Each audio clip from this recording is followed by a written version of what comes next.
দক্ষ খামারি এবং সুষ্ঠু ম্যানেজমেন্ট, কৃত্রিম প্রজনন ল্যাবরেটরি ও তাদের মাঠ কর্মীর সফলতার উপর নির্ভর করবে আপনার খামারের আগামী ভবিষ্যৎ। আসসালামু আলাইকুম। রায়হান এগ্রোভেটের পক্ষ থেকে আপনাদের সবাইকে জানাই শুভেচ্ছা ও অভিনন্দন। উচ্চ গর্ভধারণের হার নিশ্চিতের পেছনে কি কি বিষয়ের ভূমিকা রয়েছে সেই সব বিষয় আপনাদের সামনে তুলে ধরব। পুরো আয়োজন জুড়ে আমি থাকছি। দক্ষ খামারি এবং সুষ্ঠু ম্যানেজমেন্ট গড়ে তোলার পেছনে একজন সচেতন খামারির কি কি ভূমিকা থাকতে হবে। সদ্যজাত বাছুর জন্মানোর পর সেই বাছুরটাকে 1 থেকে 2 ঘন্টার মধ্যে শাল দুধ নিশ্চিত করতে হবে এবং 1 থেকে 7 দিন পর্যন্ত অবশ্যই সেই কলস্টাম দুধের চাহিদা পূরণ করতে হবে।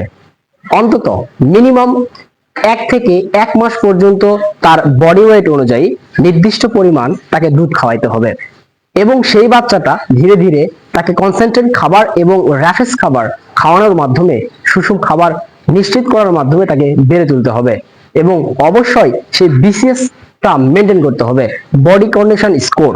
আপনি যদি বলেন যে একটা বাচ্চাকে আমি পর্যাপ্ত পরিমাণ তার চাহিদার চেয়ে বেশি খাবার দেব, তাকে হৃষ্টপুষ্ট করব, তাকে হেলদি করব, আপনি কখনোই সঠিক সময়ে তার হিটে আনতে সক্ষম হবেন না।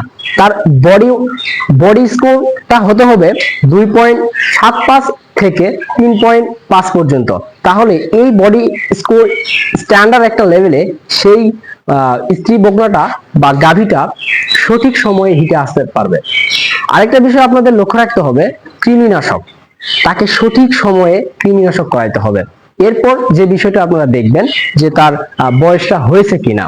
এভারেজে আমরা যদি বিবেচনা করি বাংলাদেশের ওয়েদারে, একটা বকনা 18 থেকে 24 মাসের মধ্যে তার হিট স্ট্রেস সাইকেল শো করে। তো বয়সের উপরও এফেক্ট পড়ে।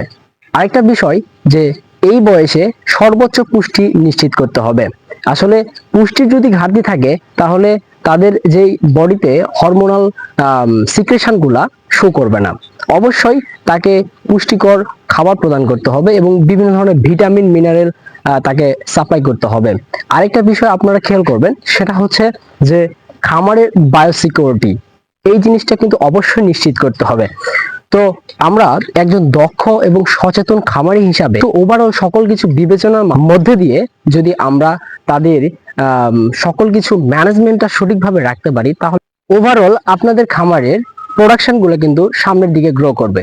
তবে 2 নম্বর পয়েন্ট যেটা হলো কৃত্রিম প্রজনন ল্যাবরেটরি এবং তাদের মাঠ কর্মীর সফলতা।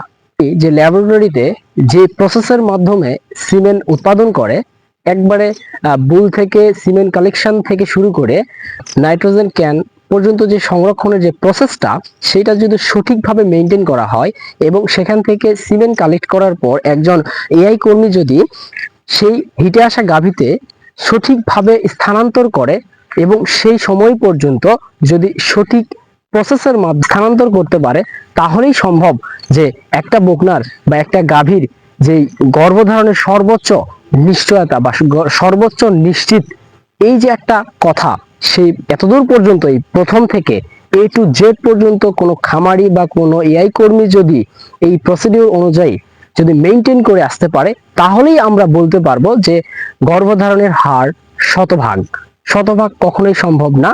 তবে আমাদের এই প্রসেস অনুযায়ী চেষ্টা করি সামনে এগিয়ে যেতে পারলেই বাংলাদেশের দুধ ও মাংসের উৎপাদন উন্নতির দিকে ধাবিত করা সক্ষম হবে। ভিডিওটি দেখার জন্য সবাইকে ধন্যবাদ।